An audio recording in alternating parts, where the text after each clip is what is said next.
But I want to segue to the idea of the durability of Lamar Jackson. This idea is just it makes no sense.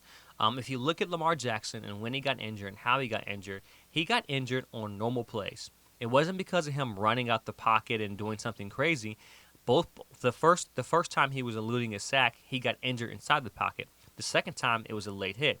And if you see on the very first play, they sent Lamar Jackson on. They sent out receivers on pretty much a 3-man route that was blanketed by 7 DBs, and they failed to block for Lamar Jackson.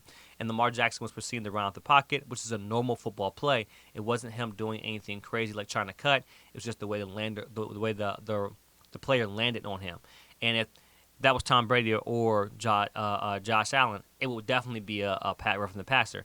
The second time, it was him. Second time, it was him throwing a screen, which the screen got busted.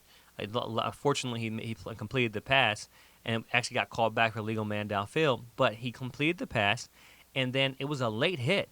The ball's already down the field, and the player went to twist his ankle. That should have been pass interference. So what we're seeing here is we're seeing two plays that don't really question his durability. Is Lamar Jackson durable? Has nothing to do with that, because if that was any other quarterback, they would have got flagged for it, or they wouldn't even let them touch him. But the idea is Lamar Jackson, since he's a runner, you can hit him. He doesn't have the same rules as I hate to say is Josh Allen, who's also a runner as well too. But it makes me go to what Ben Roethlisberger said about Lamar Jackson, saying teams don't fear him. First of all, I understand what he's saying. When it comes to him, killing you when it comes to in the pocket, Ben Roethlisberger obviously has not watched Lamar Jackson, and that's the grace I'm giving him because, I'm not sure what he's doing. He's just doing his podcast, but he hasn't watched Lamar Jackson, and I don't think he's watched football over the past 5 years because his last 3 to 4 years in the NFL were abysmal. We know that the Steelers were doing, and Mike Tomlin was doing him a service. He hurt the team doing Ben Roethlisberger a service by letting him play out and not shipping him somewhere. And Ben Roethlisberger, but believe me, he had nothing left when he retired, nothing at all. He had nothing left 2 years before he retired. So I'm not sure how much football he's watching, but if you watch football, Lamar Jackson is lethal in the pocket. In fact, we all heard about it. Lamar Jackson's career passer quarterback rating in the pocket, 97.9. Big Ben, 94.2. Career QBR in the pocket, Lamar Jackson, 64.9. Big Ben, 63.4. And that's with not having Santonio Holmes, not having Antonio Brown, not having Martavius Bryant, not having Hines Ward, not having what's the guy's name? Emmanuel Sanders, not having the other fast guy's name, but not having what was it? The guy, Juju Smith-Schuster. This is where and Chase Claypool. I'm not sure you mentioned Chase Claypool, but Ben Roethlisberger had more weapons.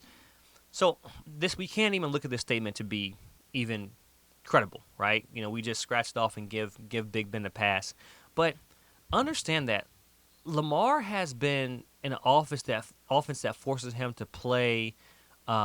He hasn't been in an offense that forces teams for them to play the pass. They play the run, and where teams have highlighted Lamar Jackson and have used him as a missile, why would a team game plan? So it's nothing against Lamar Jackson not being capable or not fearing him.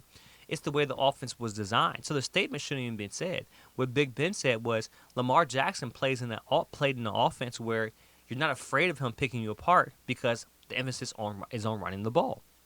So I say that because let's look at some numbers, right? And I don't like just putting out fluff, but let's look at numbers. Lamar Jackson, if you look at pass yards after completion, he is 24th lowest in the feed in the league. Basically, out of all the teams all the quarterbacks in the league, he's 24th lowest, meaning his players get the 24th lowest yak, yards after catch. You have a lot of tight ends; they're not playmakers. A lot of them not playmakers like the receivers, so they don't get a lot of yak. But believe it or not, he's also had the highest drop percentage last year in the NFL. So out of all his pass catchers, they've had the highest drop percentage in the NFL. How do you expect Lamar Jackson, right, to be lethal from the pocket or how do you expect Lamar Jackson to have a passing attack that is that dominant when his receivers dropped the most passes on average in the NFL last year? Lamar Jackson hasn't had the players and or been in the offense to be successful and or exploit his full capabilities. Lamar Jackson has done that with limited resources. So what do you have? You have a lot of tight ends catching and falling. I actually broke down film on this. Lamar Jackson has thrown the ball in tight spots. He's made plays. And I say this, stop the narrative around Lamar Jackson being injury prone. Stop the narrative around Lamar Jackson not being able to pass because he's debunked all this. Teams are not going to place any type of offer for Lamar Jackson right now because they don't want to give up their pick this year. Now, after the draft, they'll be more willing to give their 2024 and 2025 draft picks because it will be next year, and they will most likely be in playoff contention where those will be high picks, and they're not giving something nice or good away. So this Lamar Jackson situation is just beginning. It's going to get more interesting after the draft. I think the Ravens know that. I think Lamar Jackson knows that, and I really believe that Lamar Jackson has to wait this thing out, and then we're going to see some offers come during that time period.